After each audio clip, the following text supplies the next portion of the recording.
Hello, New York Giants fans, and welcome to a new edition of the Valentine's Views podcast here on YouTube. Please like, share, and subscribe to support the channel.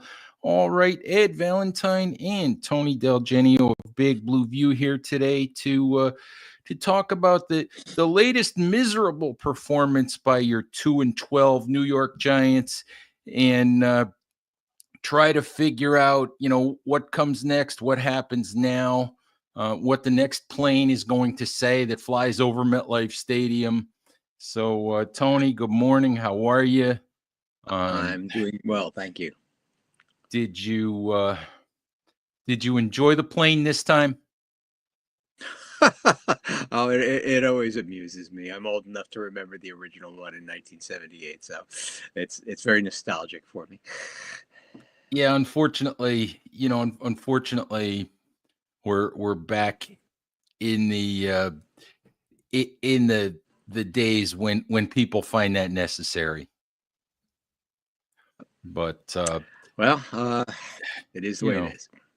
Yeah, and again, there's not much to talk about in terms of Sunday's game.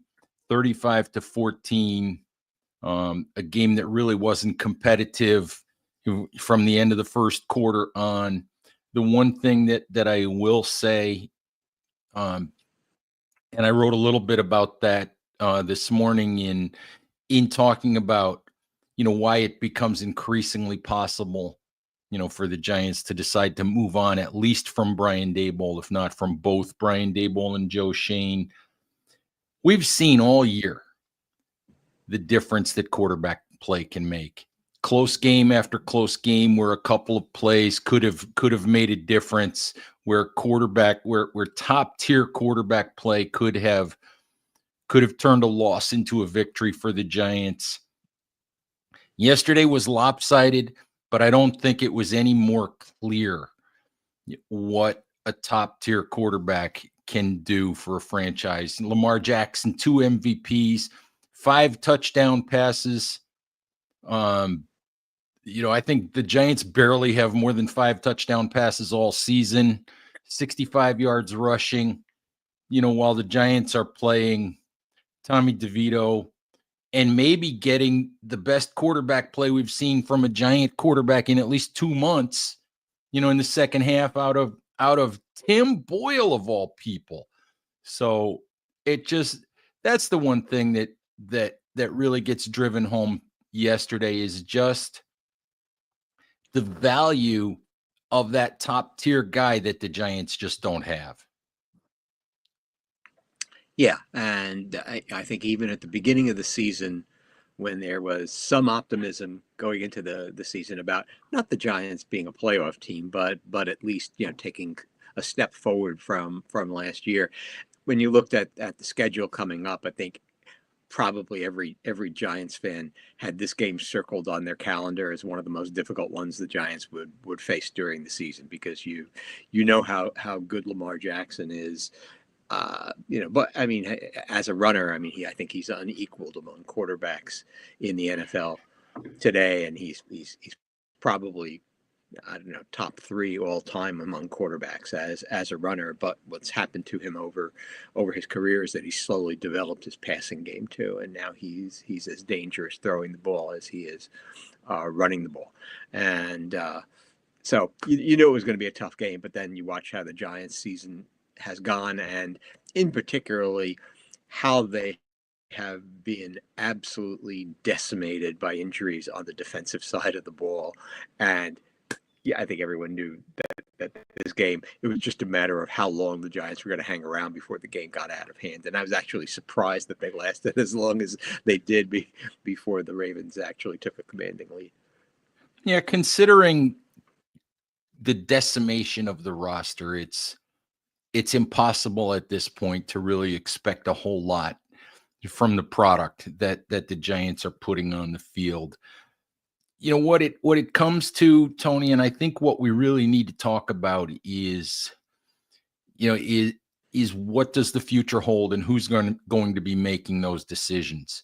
A couple of weeks ago I made the case for Joe Schoen and Brian Daboll to stay.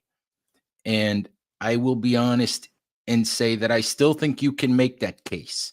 I still think that many of the things that I wrote, a couple of weeks ago, they still hold. And the idea that patience might be rewarded still holds. But as more and more planes fly over the stadium, as fewer and fewer people show up, as more and more apathy sets in, I think it gets, I don't know, would you agree with me that it gets harder and harder to at least, make the case that Brian Dable should remain as head coach?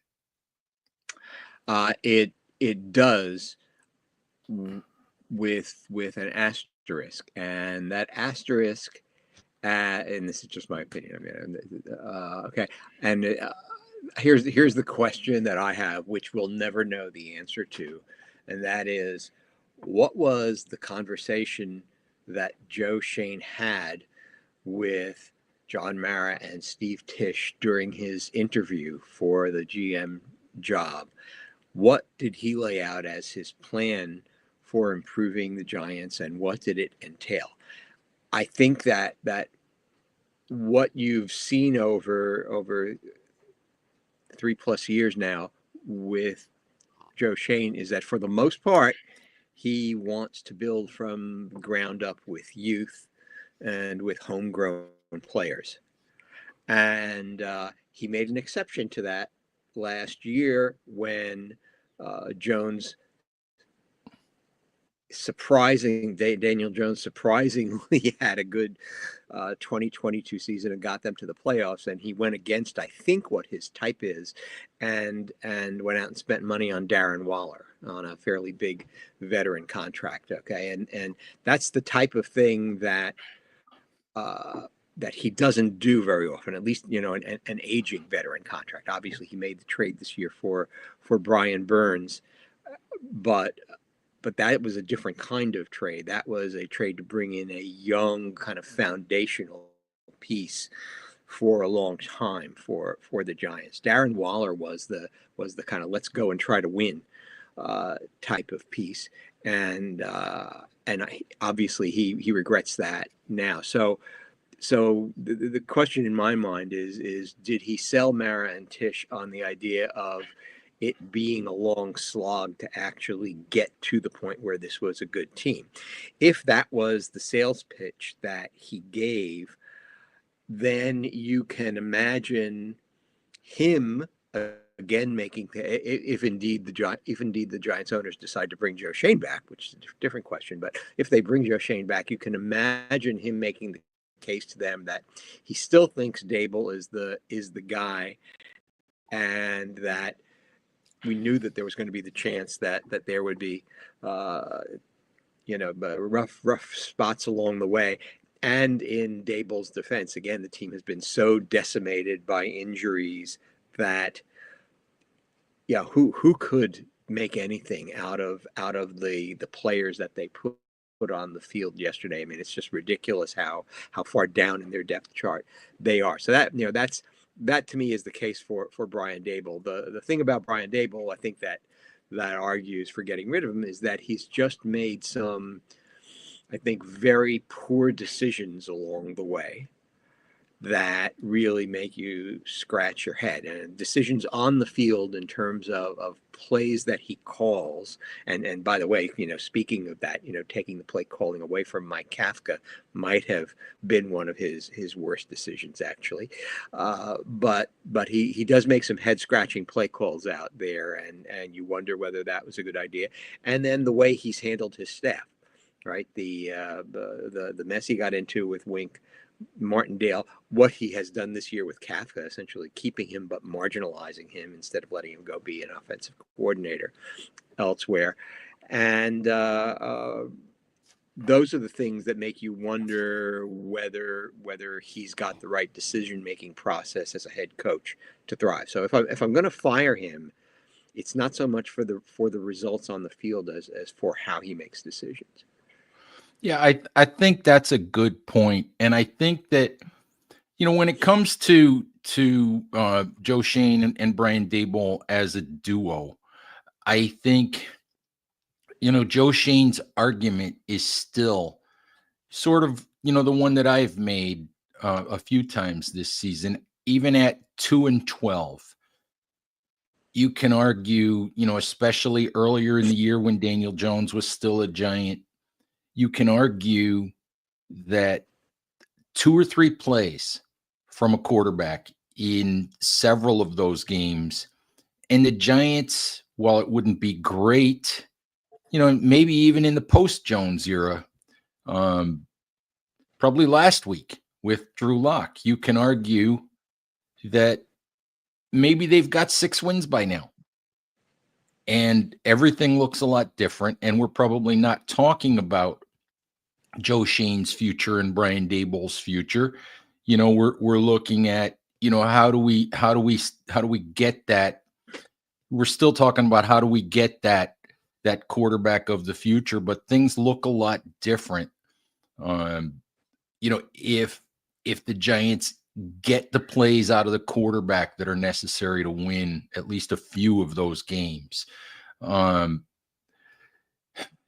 question for me now, Tony, becomes, and this was part of the piece that I wrote Monday morning at Big Blue View.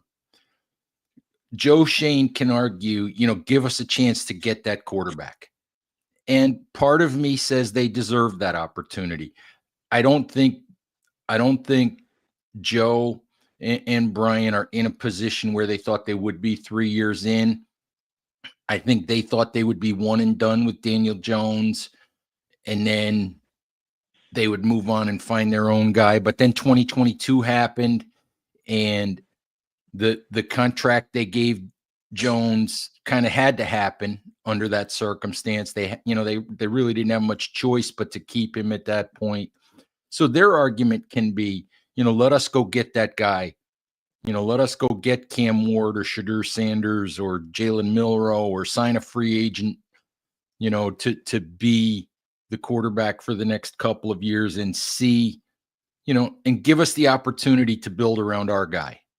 And I understand that argument, and I can certainly see Giants ownership doing that. The risk that I wrote about this morning is what we've seen this year in Chicago with them drafting Caleb Williams, and then halfway through his rookie season, it's a disaster and they fire the head coach and the GM might be out the door at the end of the year.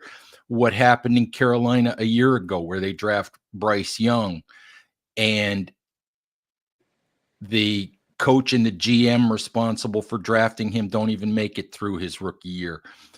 What happened with Daniel Jones in New York with 3 different head coaches, 2 different GMs, 4 or 5 different offensive coordinators, never being put in a really comfortable situation with any continuity.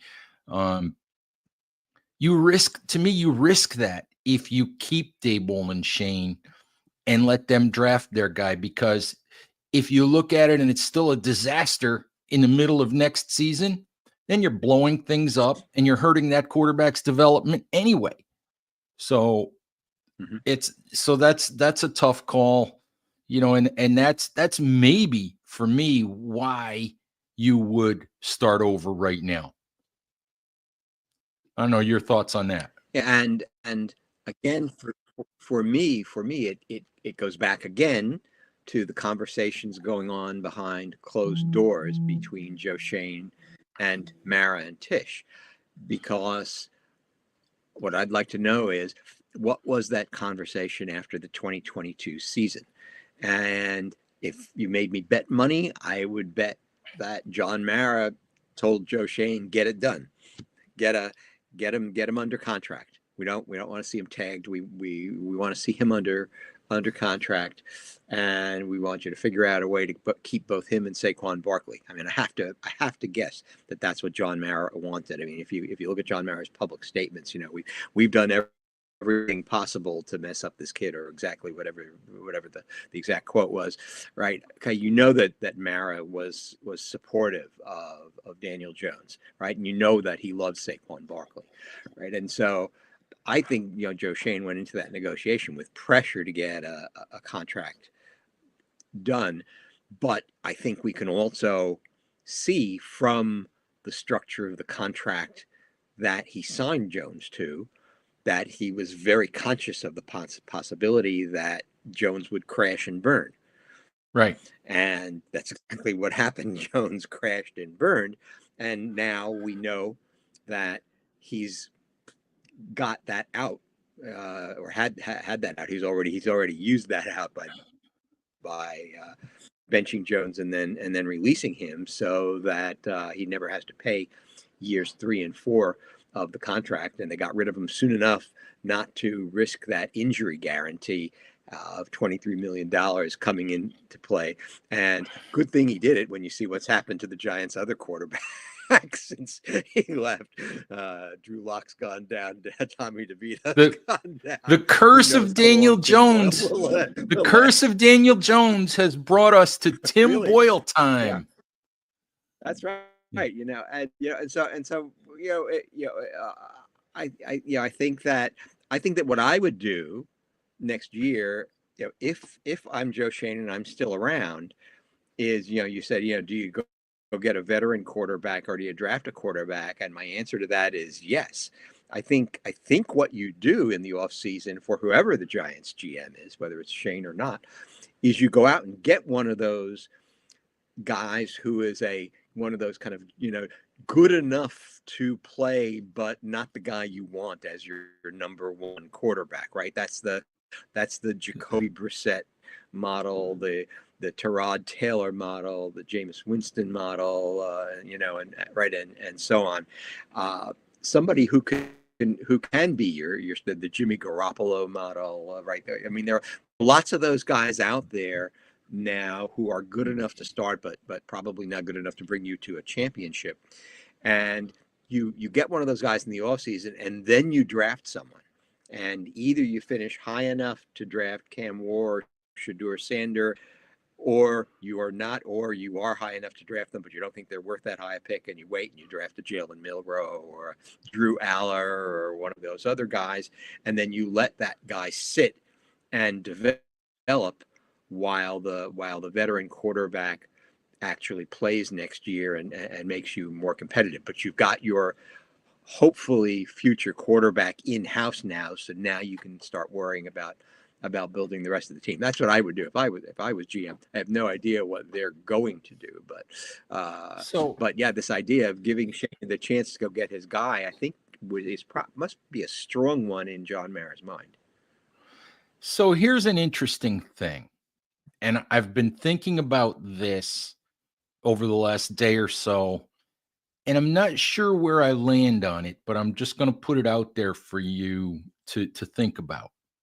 Been thinking about the idea of this is considered to be a weak quarterback class. Okay. Most analysts look at last year's class and they say that Shadur Sanders and Cam Ward would at best be QB 4, maybe QB 5, 6, 7 if they were in last year's class.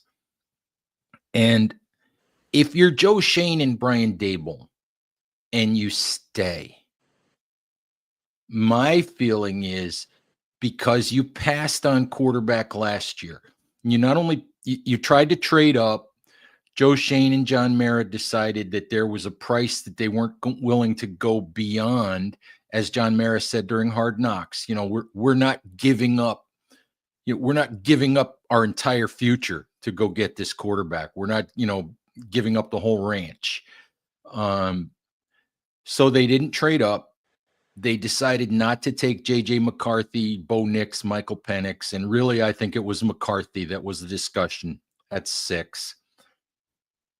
And then they passed on what I thought was a reasonable idea, which would have been to take Spencer Rattler somewhere in the middle of the draft, 3rd, 4th round, somewhere in there, And I've made the case that,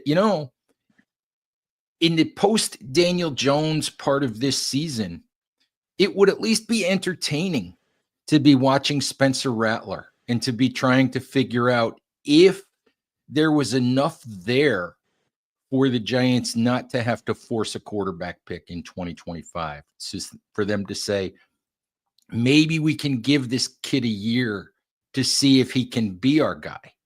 But the Giants, to me, with Joe Shane and Brian Daboll, are now in that situation because they didn't make any of those choices last time around, where they don't have a choice but to force a quarterback pick, whether it's Sanders or Ward or Milroe or whoever it is.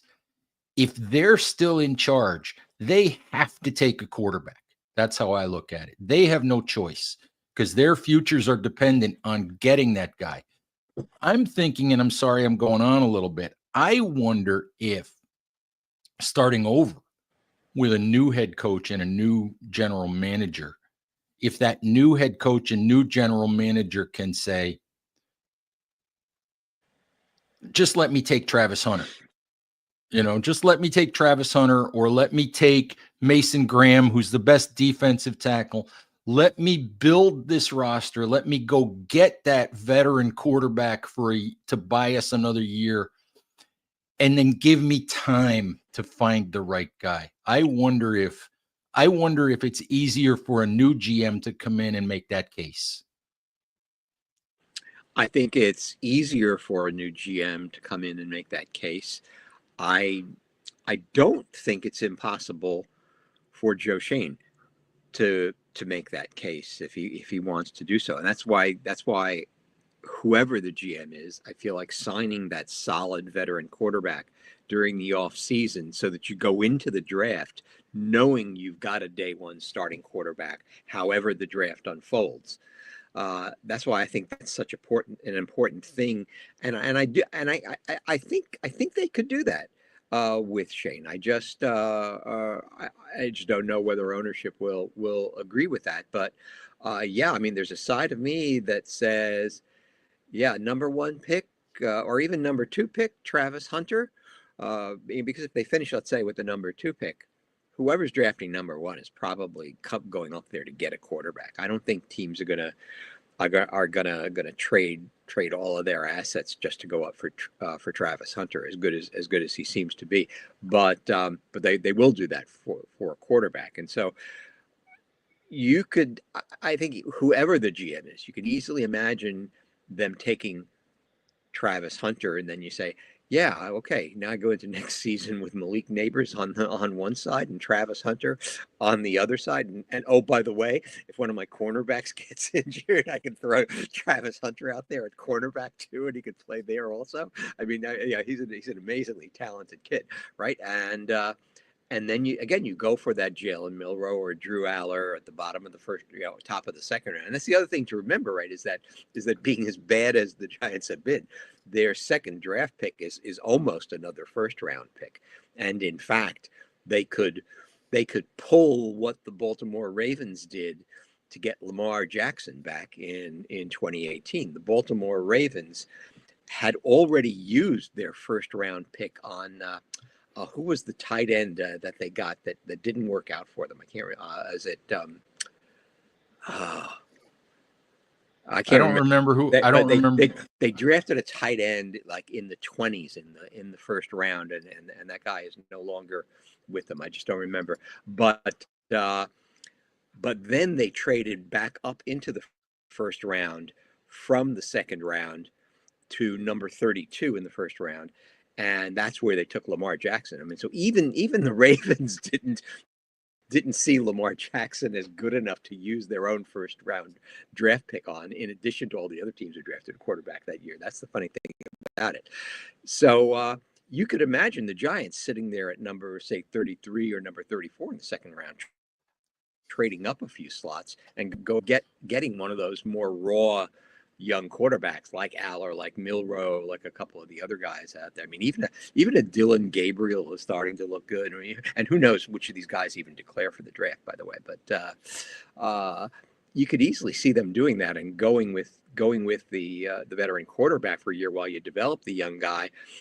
And in the meantime, you've gotten yourself a potentially dynamite wide receiver too to pair with Malik Neighbors, and that could be a If not big a problem cornerback for one. defenses. Yeah, if If not a not a cornerback cornerback one. that's right. Yep, Right. yeah. And of course, they need a cornerback one desperately on this team. I mean, they have a lot of needs, but also, the reason, going back to the trading up for Drake May. I mean, I think Jaden Daniels was never on the table.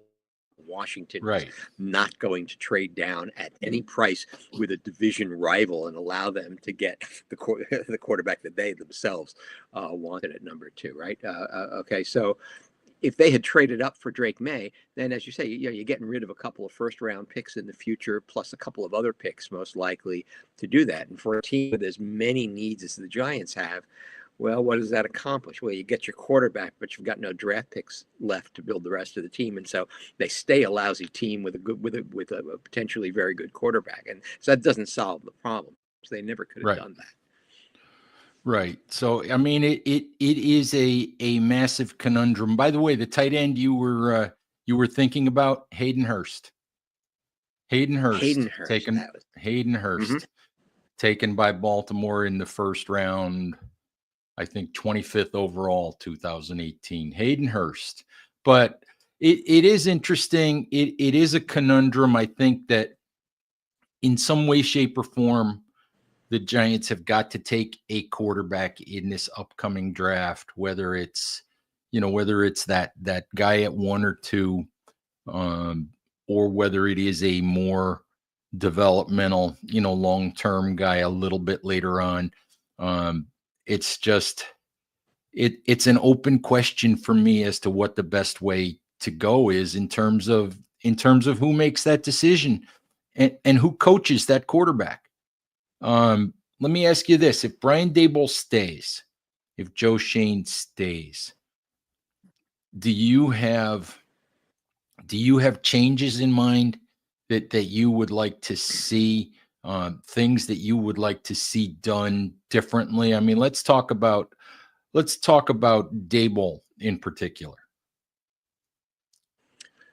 So I think as far as Dable in particular goes, and this is something I was alluding to before, I really think he should hire an offensive coordinator and leave them alone and let them call the offense, because I just don't think Dable is that good at it.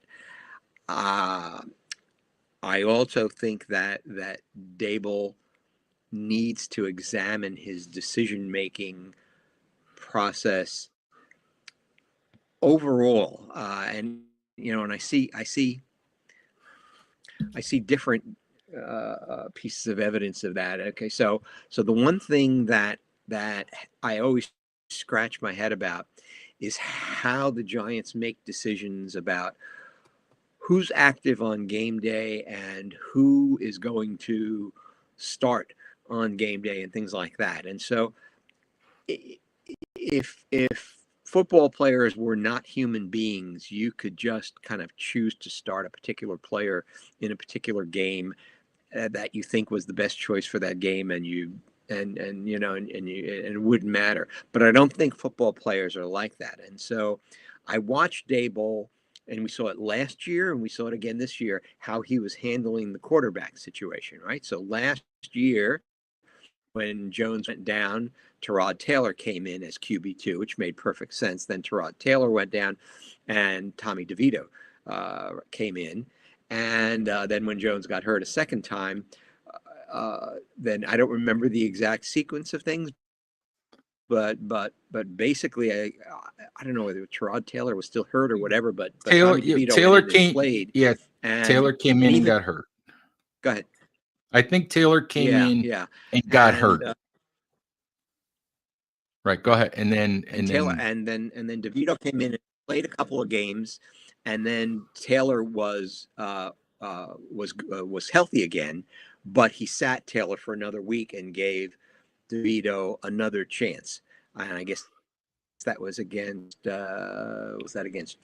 Philadelphia? No, I don't know. I think it was Philly was the last. I think Philly was the last game that Was it DeVito Philly? started. Okay. But yeah, Okay, there yeah. was that. And I think Taylor was very upset with that He because was. it was kind of violating this rule that I'm the number two quarterback. You don't sit me and let the number three quarterback play. And I kind of understand why Dable did it from a pure football standpoint, is that he's got this undrafted free agent guy who's shown a couple of promise. I mean, he had a good win against Washington where he threw a few touchdown passes. He had a great, well, not, I mean, it's going too far. He had a very good game against Green Bay, leading them on a last minute drive to win the game and all. And I can understand, yeah, you want to see more of this guy and get a better feel for what he's got. But you have to, I think, also take into account how your number two quarterback, who's an established veteran, who's been a starting quarterback in the NFL, how that guy is going to receive that news. And again, I don't know what's going on behind the scenes, but I have to guess that one of the reasons Tyrod Taylor is not back as Giants backup quarterback this year is because he was just upset at them for how they handled that situation, and he decided to go elsewhere. He also got a couple million more dollars from the Jets. But so I think that type of thing Dable doesn't have a good feel for, and I just wonder whether he's, here's the question really: is he learning lessons about the mistakes he's made, and is he correcting them? Right. And I don't And know the answer to that. That's it. I tend to think that what you're talking about also extends to the general manager.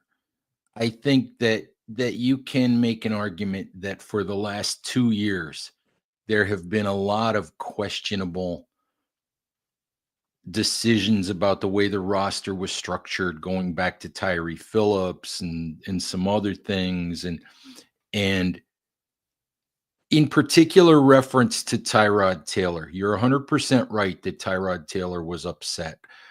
I happened to have the good fortune to be in the locker room that particular week when Daboll had made the decision, even though Taylor was healthy, to start DeVito. And Tyrod Taylor he tried to be professional about it, but he was doing a slow burn over the fact that the only thing he did wrong as the number two quarterback, the only thing he did wrong was to break his ribs. That's the only thing he did wrong, was end up with broken ribs. And to be honest with you, the locker room wouldn't say it, but the locker room knew that the best quarterback wasn't getting to play. And that's, and when push comes to shove in the offseason, if you remember in Hard Knocks, they were talking about getting the number two quarterback, behind Daniel Jones and all of that. And for Joe Shane and for Brian Daboll, Tyrod Taylor was still in the discussion. Okay. If you remember, Taylor was still in the discussion. And I was flabbergasted that they were tone deaf enough to think that Tyrod Taylor would even have the tiniest bit of interest in coming back to the Giants. That bridge was burned. As soon as Tommy DeVito kept that job last year, there was no chance Tyrod Taylor was coming back to the Giants in free agency this last offseason. And I couldn't believe that they didn't see that. So it bothers me a little bit that I think you're right that it's okay. We understand the chess pieces. And I've said this in reference to some of the moves that have been made, some of the big roster moves. In a vacuum, each one of those big roster moves, the Barkley move, the McKinney move, the trade of Leonard Williams, all of those things in a vacuum, one-on-one, just looking at that particular move, you can understand all of them and you can defend each one individually. The cumulative effect is not only a talent drain, but the cumulative effect is loss of core, loss of culture, loss of leadership. And that's the part. Did you understand the people who you let go? So I think you're onto something there in terms of the people part of the equation. Yeah, and I'll throw another one into the list of names that you mentioned. I mean, I think the Xavier McKinney situation. I think that one was never going to happen. Uh, McKinney had a spotty year last year, and he played well late in the season. But I don't think no one expected him to get $17 million from a team in free agency, and so I don't blame Shane for that one. The one that I think speaks to the point you're making about kind of feeling the pulse of the locker room and understanding the people and figuring out the consequences in the locker room of the decisions you make about specific players. The one that comes to mind for me is Julian Love, because, and again, I'm not there, but if memory serves me from what I read about that, what happened was that he was trying to resign Julian Love, and, and Julian Love's agent wanted more money than he was willing to pay. And so the deal, I think they tried to do that maybe during the bye week or something like that, Yep. and that deal didn't happen. And the season went on, and later in the season, I believe, uh, or during the off season, they had a chance to go at it again, but at that point, they had stopped even trying to re-sign Julian Love, who wound up signing for as much or less money as what Shane originally wanted to give him. And I seem to remember him making a comment to the press when asked about that. We've moved on from that, or something. He made something to Hmm. that said something to that effect, if he wasn't even considering resigning him anymore. And the impression that I got was that Shane was being a little bit prickly about things, and maybe being offended when players and their agents didn't want to play ball with him and were trying to get more out of him than he wanted to play. And I don't know, never having been in the locker room, but that's sort of the impression that I always got from the outside. And I think you have to go back and re-examine, why do things like that wind up happening? And again, not that Julian Love is the greatest player in the world, but I think he's actually a better safety than any of the safeties the Giants have on the team right now. And so if told me the Giants had a secondary with Julian Love and Tyler Nubin as the two starting safeties, I'd say, yeah, I'd be satisfied with that, over the starting safeties they have right now. And so I just wonder whether he's seeing that some of the things that have happened might be at least partly his fault. I mean, you can't blame agents for trying to get as much money as they can, but I think you have No, to look at that dispassionately and not get annoyed by it. So that's just a feeling I get from the outside. no, I think you're absolutely right, and I think I've talked about this before. I think the timeline with Julian Love, as I understand it, they offered him a contract in the mid-season 2022, and then he thought he could make more money, so he said no. Went into free agency the following off season. Seattle offered him a contract, less money than the Giants had offered him. The market wasn't there for safeties. Um, Love and his camp took that contract Seattle offered him, which was, as I said, less than the Giants had offered him the previous season. Took that back to the Giants, and the Giants gave Love the cold shoulder and said, "We've moved on. We've moved on. That money's not on the table anymore." And I honestly think, in a way, I think I've said this before, I think the same thing happened with Saquon Barkley. If you remember from Hard Knocks, part of Joe Shane's reasoning for not negotiating with Saquon Barkley, he basically said, all of that negotiation took a lot out of me. It drained me. You know, it it it was, it took all my energy, and I don't want to go down that road again. So part of it, and you've got to get over this if you're a GM, part of it was personal. Part of it was, you spurned me, and now, you spurned me, so, so tough. Don't come back to me now. And and you can't be that way.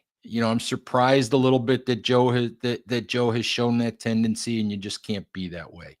But Tony, it's so interesting. I see comments here as we do this that that it's laughable to try to make a case to keep this regime. And the problem is how many times have they turned it over? How many times have they turned it over, and where has it gotten them? And you can make the argument that this regime was hired to find the quarterback. And because of circumstance, they've had to, they went a lot longer with the quarterback they were given when they walked in the door. So you can make the argument that they deserve the right to find their own quarterback. But as I've said, you can also make the argument that maybe that's not the best. That might not be the best path for whoever that quarterback is. So I find it to be a real conundrum, and I don't know for certain how John Mara and Steve Tisch are gonna handle it. Yep. If I can just comment on a couple of things in the comment boxes Absolutely. here. I think the question that or the point I was making early on in the pod is not what they should do, but what they will do. Because what I think they should do, say that plus $3 will get you a ride on the subway. Okay, my opinion means absolutely nothing. I mean, if I had to go with my gut feeling, if I were owner on the way this season has gone, and get a new head coach and GM and just start all over again. So that I think is what I would do at this point. But I'm not the GM, and the point I was trying to make is what's going through the head of Mara and Tisch, and what was going through their head when they first hired them. And they may Right. feel differently than I do about that. So what any of us feels, unless we're the owners, is irrelevant. And so the question is really what are they going to do in the off season? The other thing that is in the comment that I think is an interesting point is what's the point of wanting a top pick if you're not taking a quarterback with the spot? And there are two answers to that. I think the first answer is, if you wind up with the top pick, I mean, no one wants the top pick, but when you get to be as bad as the Giants are, then you say, okay, well, I hope we wind up with a number one pick. But yeah, you can't force a quarterback the number one pick. Don't either of the quarterbacks that are being discussed is good enough to be worthy of the number one pick. But then what that means is that if you get the number one pick, you either have the option of taking a unique player who can play two other positions, or you can decide that player, because the two positions he plays are wide receiver and cornerback, which are generally not the positions you would draft at number one. What you can do is there are 31 other teams out there, some of whom will have evaluated the quarterbacks you decided you did not want to take at number one, and they may have decided they want that quarterback at number one, and so they'll be willing to trade up with you, and then you can trade down from number one to number 3 or 4 or 5 or whatever, and bring in a boatload of draft picks that you can use to restock multiple parts of the team. So if you give me the choice, just purely from a draft standpoint, I'd always rather have the number one pick than a lower pick. I don't want to have the kind of season that gives me the number one pick, but if I do, I'll celebrate the idea that I've got a lot of leverage to do something good for the team. It always comes back to this, Tony, and I say it in my big blue view rules for draft success. If you're taking a quarterback that early, if you're using that kind of resources on a quarterback, you better love that guy, because you're giving him the keys to your franchise for the next 5 years, if not hopefully longer than that. And it's just you can't take the guy because, well, he's the guy that's there. And if you're doing that, that's a recipe for disaster. So I mean, it's absolutely crystal clear that the Giants have got to have a quarterback. Is that quarterback Cam Ward? I just don't know. Is there an argument for manipulating the board and getting some extra picks? And as you've said, putting your stock in Jalen Milroe. Sure, there is, if that's the guy you really love. Anyway, Tony, I think we've probably prattled on long enough here. Unless you have anything else that you wanted to add to this discussion. I think I've written and I've said at this point everything that I really think I need to say or want to say at this point. So if there's anything else you want to add, feel free. No, I think that the state. I mean, the last three games sort of don't matter very much right now, other than the outcome and what they do to determine the draft position for the Giants. And so we'll just kind of follow these next few weeks. And in some sense, I think the most interesting thing is going to be what happens during the off season in terms of the evaluation of the quarterback prospects. Because again, in the comments, section, this question is coming up with, do you want to draft any of these quarterbacks number one if you have the number one pick, or even if you have the number two pick? If neither one seems to be a franchise quarterback, what do you do? So what happened, if you remember, what happens during the off season is that teams change their mind dramatically, seemingly, about who and who might not be a franchise quarterback. When at this time last year, I think people were talking about Caleb Williams, people were talking about Jaden Daniels, people were talking about Drake May. And then after that, all the other guys they were talking about, J.J. McCarthy, Michael Penix, Bo Nix, those were guys that were being talked about like late first round, early second round, and things like that. And you could that's where they were in the big boards of most supposed experts on things. And then you fast forward a few months past the combine, past I guess interviews, bringing players in for personal tryouts and things like that, and deeper look at film and stuff like that. And all of a sudden, you've got J.J. McCarthy and Michael Penix and Bo Nix all going in the top 12 in the draft. And so I think we're in this state with Cam Ward and Shedeur Sanders right now that we have no idea how they're going to be viewed by next April.